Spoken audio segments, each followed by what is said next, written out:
another tool that's imperative that you know about for your survival as a Linux or Unix administrator is sed. It's a stream editor. Let's label this section sed, or stream editor.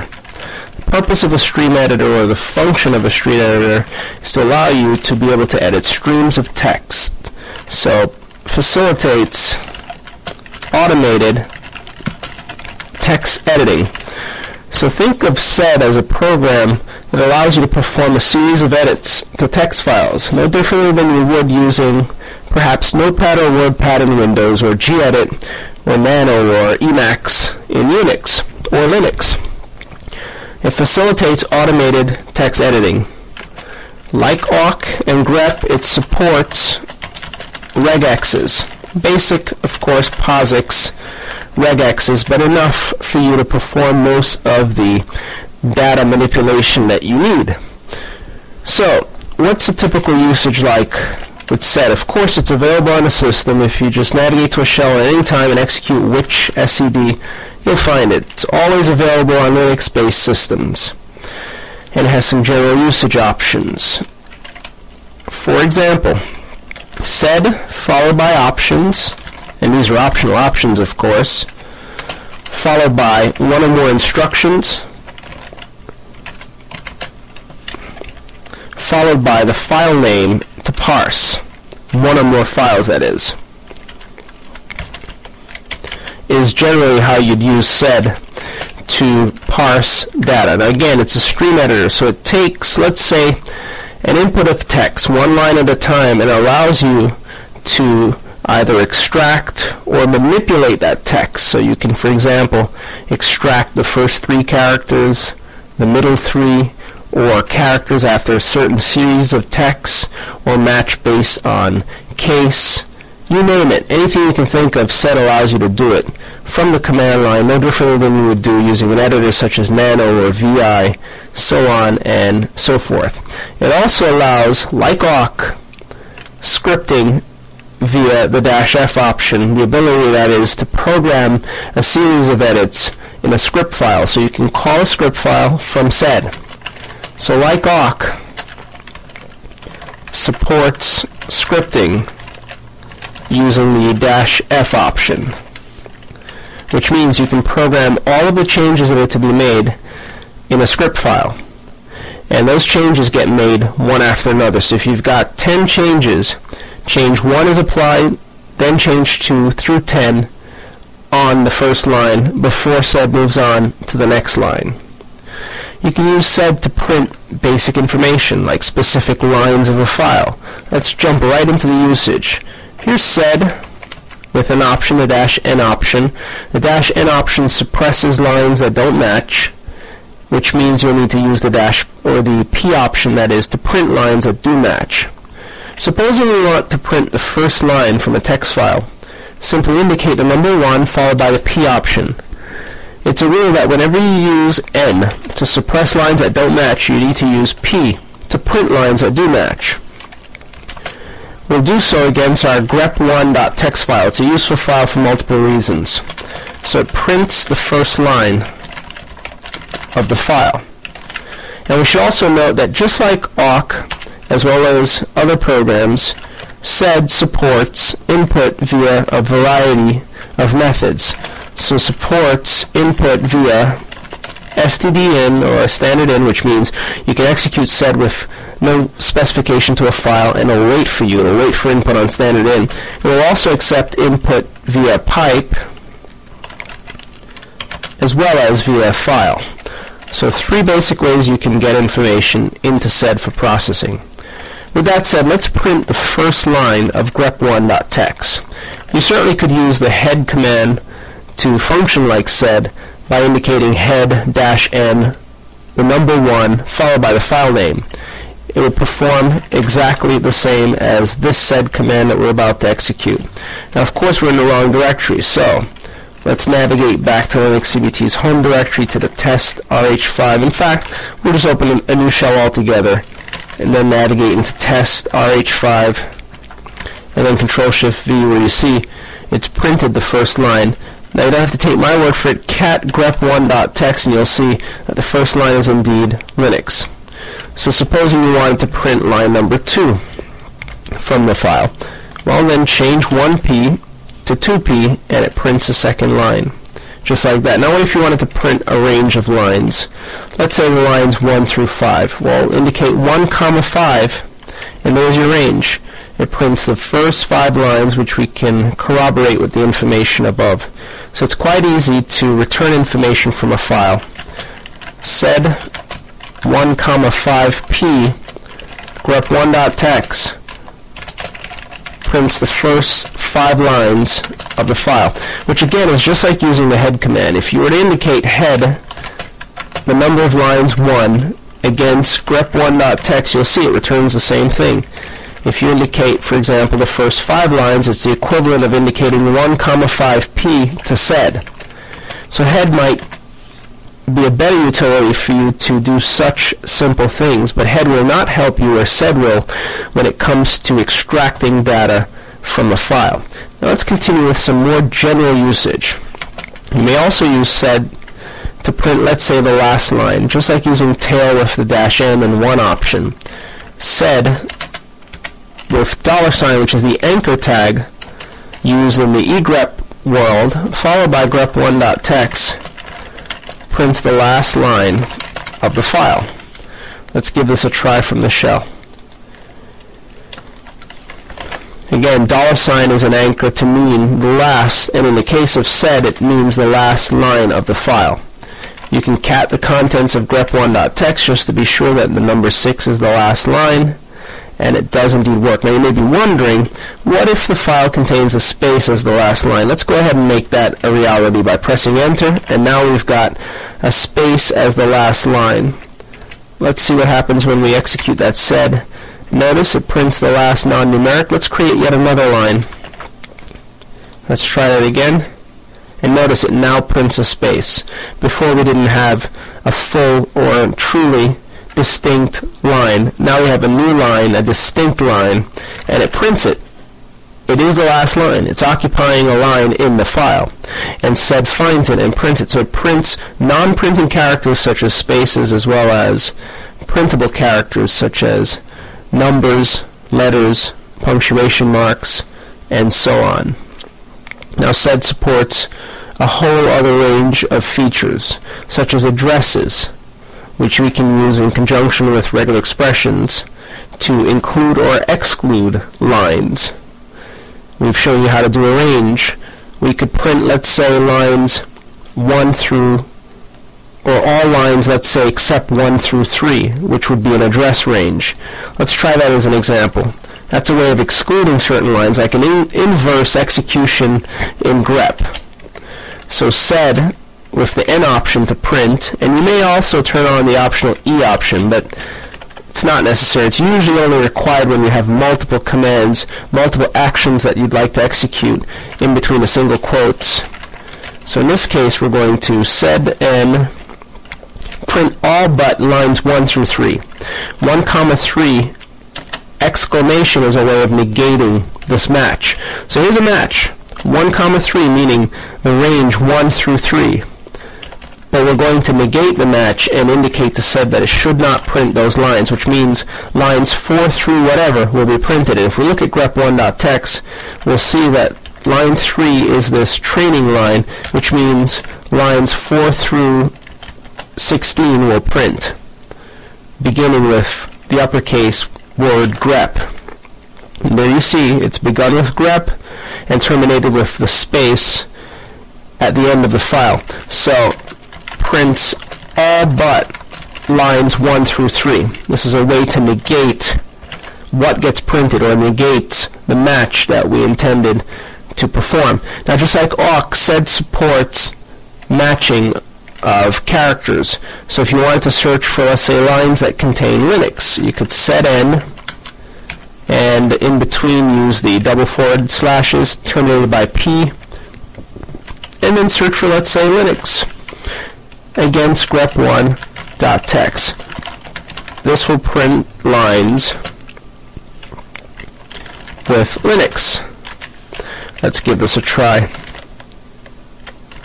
And so far we're just doing some basic things with sed. We've yet to touch on the real strength of sed.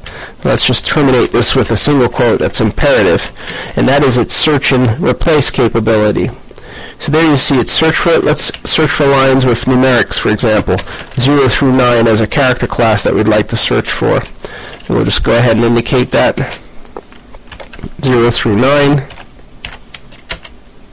And here we've omitted our regex search pattern, and there you see it prints lines which contain numerical values, even those that contain alphas, because they contain. And you could also restrict the search to only 0 through 9 using indexes. For example, let's say we want to find lines that begin with 0 through 9. That's certainly a possibility. You can include the circumflex, and then it returns only lines with 0 through 9. And if you want lines that only terminate with numbers, then also include the $ as an anchor. The same anchors are supported. This now returns lines only with numerical values starting and ending the lines. You can also search for full character strings or inversions to character strings by indicating the circumflex or indexing with the circumflex or using an exclamation, so on and so forth. Now, moving on to some of the strengths of sed, such as the ability to manipulate text. For example, what if you wanted to delete blank lines? Sed, with the execution option optional, followed by a search for blank lines. And the way you search for blank lines using POSIX regex is to indicate the circumflex or the caret symbol immediately followed by, with no spaces in between, the $ symbol followed by the action delete. So as you may have seen so far, the way you indicate an action to sed is to follow up your match with the action, similar to awk. With awk we specify an optional match followed by the action. Same thing in sed. Here's the match. Look for blank lines followed by a delete. If you find the blank lines, delete the line. Now we want to search in the grep1.txt file, and the output would give us everything that's in grep1.txt minus the blank line. That's clear screen, and we're missing a single quote after the D, so we'll just include it. And now notice it's printed everything minus the trailing blank line. So it's a way to clean up or manipulate your data. So let's just go ahead and indicate what this line does. And we should also close this out with a single quote and just indicate this deletes blank lines from the document. And you can optionally use standard out to create a new file based on that. Now let's sprinkle some spaces throughout this document so that we know we definitely have spaces that sed should catch. Back to the shell, and there you see sed has cleaned up the output. And if you want to create a new file, then just run a variation on this. Option number 8, throw in output redirection, which becomes so important. And let's create grep1, or we'll call this now sed1.txt. Deletes blank lines from the document grep1.txt and creates sed1.txt, which is identical minus the blank spaces. So this is a great way to clean up documents that contain spaces, or blank lines that is, sprinkled throughout the document. Let's give this a try. We'll echo the exit status. It's always good regardless of the command you've executed. And now you see the status is 0, which means we should have a sed1.txt file. There it is. It's 84 bytes. If we compare it to grep1.txt, which is 88 bytes, it seems to stand to reason, as we had about 4 spaces. So now let's cat the contents of sed1.txt, and as you can see, it contains no spaces. Now, of course, we've searched for and deleted blank lines, but you could search for and delete anything. For example, if you wanted to get rid of lines containing Linux, no problem. Instead of searching for spaces, instead of dumping this to the screen, instead of searching for blank lines, that is, search for Linux. This will get rid of lines containing Linux. You can also include multiple instructions by separating those instructions using a comma. So you could search for Linux, comma, space, or blank line, and it will remove both of those. Or you could send the output of this back into the input of a new sed instance to remove spaces. So this has removed Linux from anywhere that it's found it. And let's go ahead and turn on that case-insensitive search, and it's not taking it because of the way we indicated it. And it's also because we've instructed it to delete the item, which makes perfect sense. So the rectification for this is to pipe it into a new instance of sed. So we'll pipe it right back to sed, and then now search for blank lines using circumflex and the $, and instruct it to delete those lines, and now you'll see that it cleans up the output, removing Linux as well as the blank lines, cleaning up our output for usage. So again, that's a way to delete lines that are of interest, and there are ways you can alter this so that it removes anything that you're looking for, so long as you indicate the appropriate meta characters or string literals. You may also delete lines beginning at, let's say, specific lines by specifying a range. That's totally possible using sed. Now the real power of sed is search and replace. And the way you implement search and replace is to indicate the S option. So sed, and we would be searching for a string. Let's say in this file Linux we want to replace it with Unix. So you search for something, then you replace it. And you can print it if you have the non-matching turned on. So you turn on the N option, then print whatever has taken effect, and you'll see momentarily. So this will search for something and replace it with something. Let's just cat the contents of sed1.txt to be sure that it has what we have in mind, Linux, and it does. Then set up our command, which is based on what we have above. And that is going to be to search for the keyword Linux, and you could literally search for blank lines and intersperse something or replace it or substitute it with something else. And we'll change this to Unix. But we won't save the changes to a text file. We'll dump it to the screen just to be sure that it's working as expected. And there you see it's changed the lone line to Unix. Now if we didn't want to suppress the output, we could drop the N option, drop the P option, then all lines would be returned, including the line that has been changed. Notice the first line is now Unix as opposed to Linux. This is the real power of a utility such as sed, the ability to search for different types of text and make changes. You can make changes, for example, wherever a G is located in the document, change it to a P. And wherever there's a G, like with training, it now becomes a P. How about wherever you find the number 3, or since we have 2, we have multiple instances of each, so we'll make 3, 4. Now it changes each instance of 3 to 4. Again, we haven't updated the source document. We've simply manipulated the standard out, what's sent to the screen, so it has no bearing on the source file.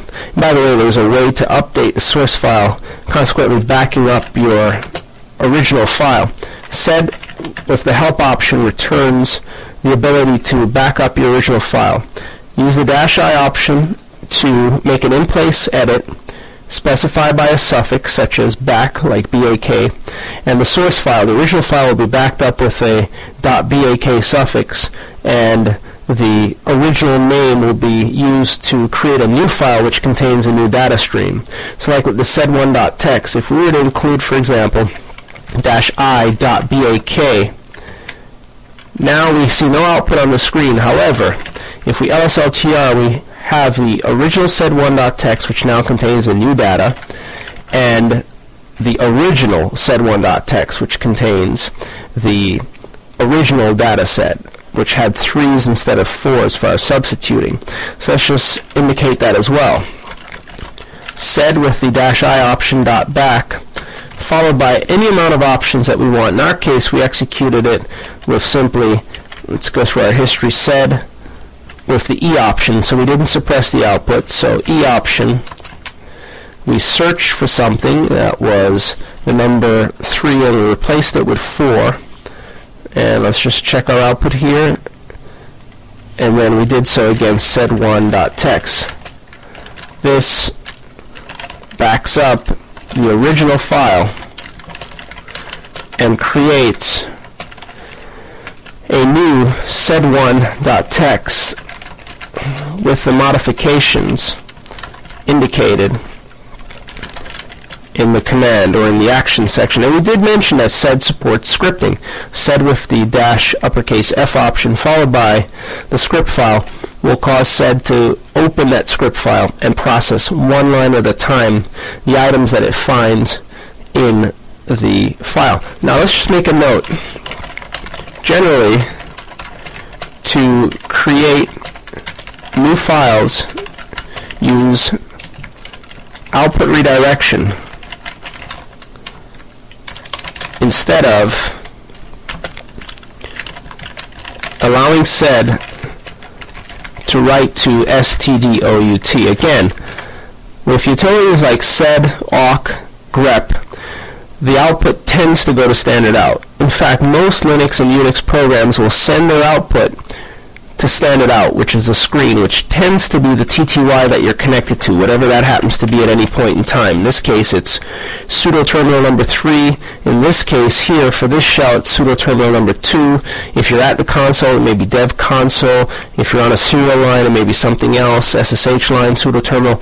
The bottom line is, you need to realize that most Linux programs will send its output or their output to the screen, and you need to find a way to work around that. And the generally accepted way of doing so is using output redirection.